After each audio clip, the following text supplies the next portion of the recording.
effectivement loolu. non alors Aladji Rawane yow it naka nga daal di jàngatee communiqué bi nga def xamante ni président bu FIFA def na ko. waaw Infantino je pense que déjà communication layam la fi def pour reprendre un peu. Dambodj xam nga parce que en fait xam nga gars yi da ngay comprendre encore une fois que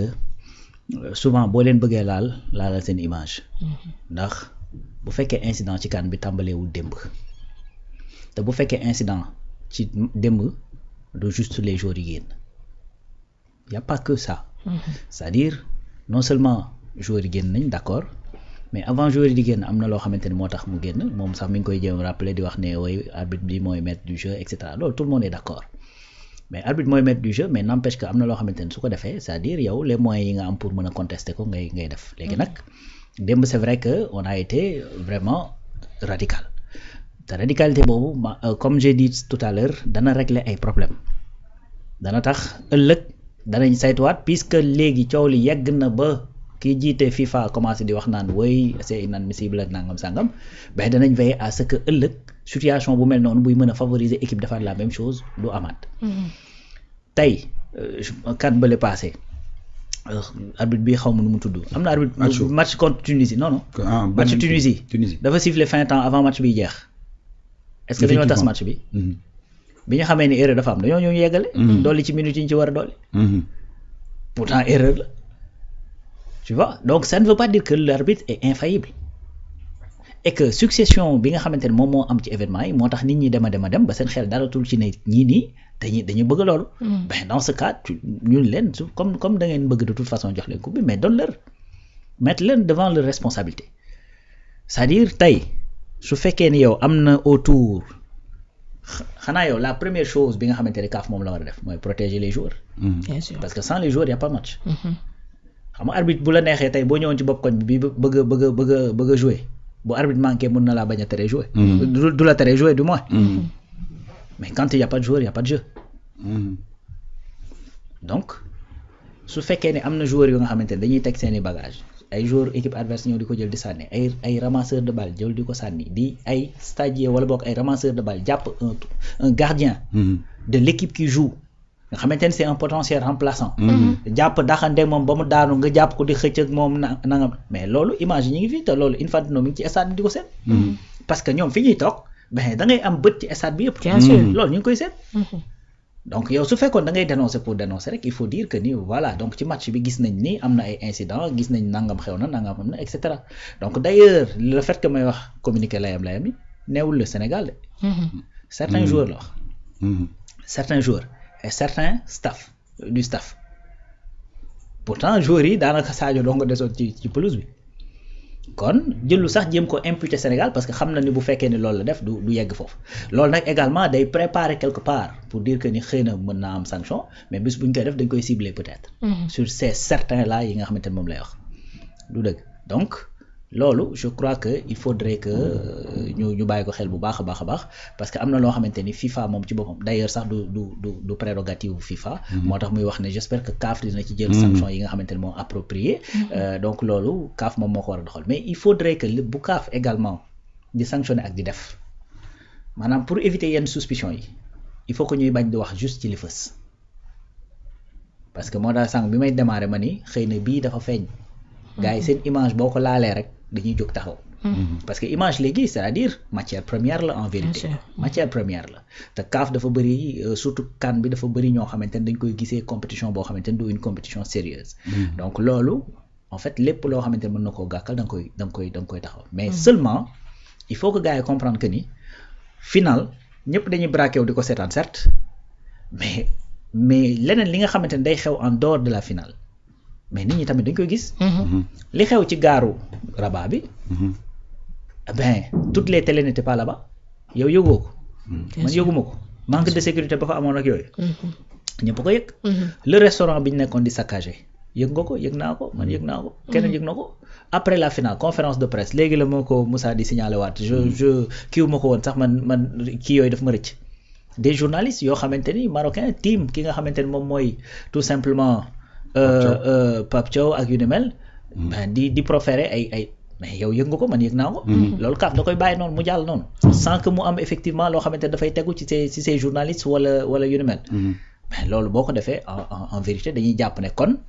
fase yow sa image di gàkkee rek yow loolu ngay lijjanti. mais la protection des pays et des acteurs yi nga xamante ne ñoom ñoo nekk ci biir football yow loolu lijjantiwu la te loolu. c'est-à-dire en vérité c'est biaiser la chose. parce que sans que ñooñu nekk ci conditions yi war c'est-à-dire ton image à la fin dafa yàqu tout simplement. Bien sûr. parce que yow boo lijjantee tey.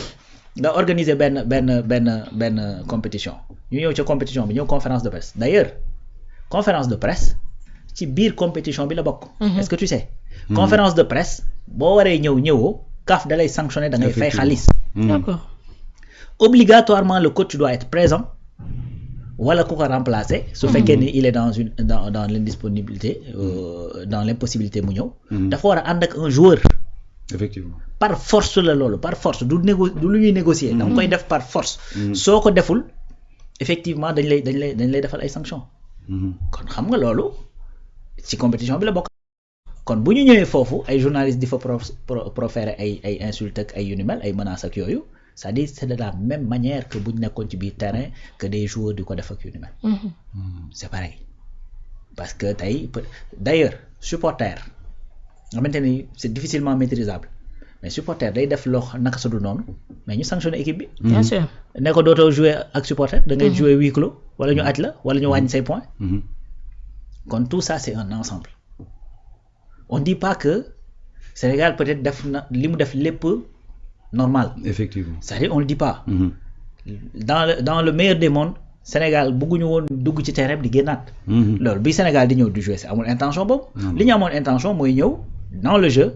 indi fa loo xamante ni ñëpp ci àdduna bi dañuy gis ne kat Sénégal c'est une équipe très joueuse. très forte. tactiquement en place ñëw nañu bës nañu Marocains yi seen biir dëkk jël nañ coupe bi yóbbu. loolu lañ bëggoon. effectivement. mais bi ñuy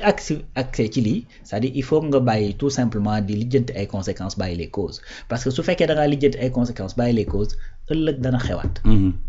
il faut nga éradiquer les causes. te cause bi encore une fois c'est l'arbitrage te arbitrage boobu du tey lañ ko soog a commencé jooy. du ci CAN bi lañ ko tàmbalee jooy. du ci final bii lañ ko commencé jooy. c'est-à-dire pendant toute la finale mais gars yi dañ ko doon kaas. beaucoup d'équipes nee nañu dañ leen a en fait lésé. am na ci équipe yoo xamante ne ce n'est même pas des matchs du Maroc. donc loolu loo xamante ne c'est une triste réalité qui est là. CAN buy tàmbali ku ne nit ñëpp loolu la ñuy njëkk di wax muy européens yi muy africains yi muy ku mënti doon espérons que arbitrage bi du kii parce que chaque CAN problème boobu la ñuy am. mais loolu mooy li am donc encore une fois je pense que Infantino bon li nga xamante ne moom lay sàmmanteel boobu ba tey muy image yu boppam ak image yu peut-être institution ya nga xamante ne moom la ñu kii. moom lay sàmmanteel li muy dénoncer quelque part c'est vrai. mais il faut pas que ça soit partial il faut pas que ça soit kii parce que mënoo def communiqué wax ci juste li Sénégalais def occulter lépp li nga xamante ni moom la par exemple journaliste Baoukay def wala boog seeni supporters wala seeni stadiers wala boog la nga xamante ni moom moo xew ci ba ñu war a jógee Tanger ñëw fële ca Rabat et cetera c'est-à-dire loolu mënoo ko occulter c'est-à-dire loolu également il faut que ñu teg ko sur la table donc encore une fois nag man jàpp naa ni il faut pas que ça soit de manière sélective li feeñ ak li feeñul il faut que lépp loo xamante ni nekk ci yoon ñu saytu ko te teg ci li nga xamante ni moom mooy li texte yi prévoir ne lii bu xewee nii lañ ci war a doxee ainsi de suite et que à la fin de tout ça ñu comprendre le message qui a été passé mooy CAF góorgóorlu leen ngeen xool arbitrage bi ba nga xamante ni ñi nekk xoola Asie amatul yi pays naar yi doo fa dégg yi Europe waxi nopp Amérique du Sud ëpp tension fukki junni yoon ñuy reyante tension kese ñooñu ko ëpp téeméeri junni la fa amul fii tey bu Brésil waree taseeg Chili wala Brésil waree taseeg Argentine mais tension yooyu amul Afrique amu fi ñun dañuy dajeeg Mali tranquille dañuy dajeeg Guinée wala Gambie tranquille naar yi dañuy daje seen biir sax yenn instant yi doo ko dégg te pourtant foofu yi problème yi ngay dégg fii ci affaire arbitrage ak yooyu doo ko dégg foofu moo tax il faut que CAF comprendre le message bañ a taper juste pour taper mais mu xam ne également sa responsabilité est pointée te ndégam Sénégal def na lii wëlbatiku am ci ndam ñeneen ñi dara ne kon lii kat ndakate moom mën na laa jig waaw mën na la jig mooy voilà donc su beneen yoon bu ñu defee lu mel nii on fait pareil que le Sénégal wala on fait pire voilà léegi nag pour éviter loolu c'est-à-dire il faudrait que ñu situer les responsabilités booy wax nga wax ne carrément d'accord nañ ne telle chose waru woon am Sénégal lii ak lii waru leen ko woon def mais vous aussi les Marocains nangam waru leen ko woon def mais ñun aussi CAF danañu veiller à ce que ëllëg incident yu mel nii ci wàllu arbitrage ak yu ni mel mu am yokk la formation yokk vigilance bi yokk et cetera effectivement gën a durcir tamit sanction yi nga xamante ne dañ koy teg ci certains arbitres yoo xamante ni dem nañ ba xool ba xam ne ñii ils sont coupables de li leen di reprocher. oui loolu la c'est-à-dire loolu la sanction moom lu kii la lu efficace la pour éviter yenn yi parce que ku xalaat ku ne mën naa dal sa kaw après mën na la kii tey am na yenn incident yoo xamante ne bu la leereen boo ko defee c'est-à-dire arbitrage moom dootoo ko defati ci continent bi di nga moytandiku yu bari voilà di nga moytu yu bari d'ailleurs man maa ngi doon kii loolu sax di tooñ un peu je sais pas comment est organisé ni ñuy désigner arbitre yi ci match yi xaw ma nuñ koy defee mais ça mi expliqué sànq di wax ne arbitre bi nga xamante ni moom moo arbitré Sénégal Côte d'Ivoire après moo ñëwaat arbitré suñu match keroog bi donc mooy le Gabonais nga xam ni bon bref c'est il est très rapide à la gâchette xam nga donc vite fait mu génne carton kii la ko nga ñëw également match d'ouverture tu as l'arbitre bi arbitré match d'ouverture arbitré également match bi nga xamante ni mooy match de clôture et puis il est congolais te Congo ñun ak ñoom ñoo bokkoon poule ñoo ko éliminé ci kii bi et cetera donc pour man loolu war d'ailleurs am na ci benn match xaw ma Maroc la xaw ma kan ba nga xamante ni arbitre bi après dañu naroon kii mais fédération bi dafa kii quoi dafa contester arbitre bi après ñu changé ko je crois c'était un arbitre mauritanien xaw ma je sais pas ci biir CAN bi effectivement ci lañ indi Fatou pour mu dem assistant c'est ça quoi ci biir CAN bi donc man pour man yooyu sax war nañ ko mën a xalaat ba nga xamante ni tey bu ñu demee ba war a def arbitre boo xamante moom la ñuy désigner pour la finale su fekkee ni ñii dañoo daje ak ñoom wala demee noonu ak seen équipe ben ñu fexe ba génne parce que équipe yi ñëwoon bari nañ quoi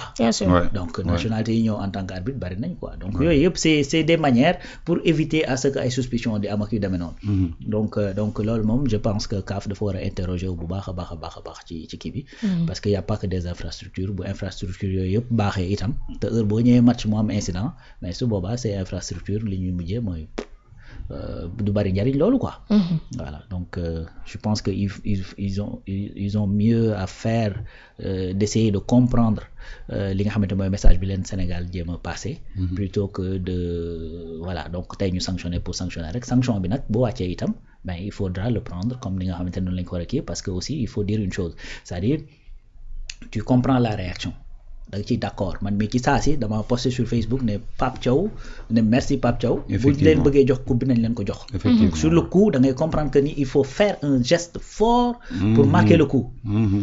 mais geste boobu fort pour marquer le coup c'est-à-dire su fekkee dafa nekk en l'encontre des texte moom texte la il faut être effectivement légaliste quoi donc bu texte yi buñ ko teree effectivement da ngay xam ni texte yi dañ ko tere yaa ko def pour marquer le coup su sanction bi ñëwee nga accepter ko naturellement mais également il faudra tout simplement mooy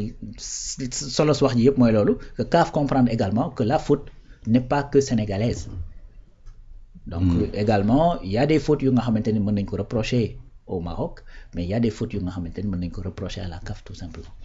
oui loolu ayca on espère rek ci li nga xamante ni moom moo di sanction yi nga xamante ni war na daal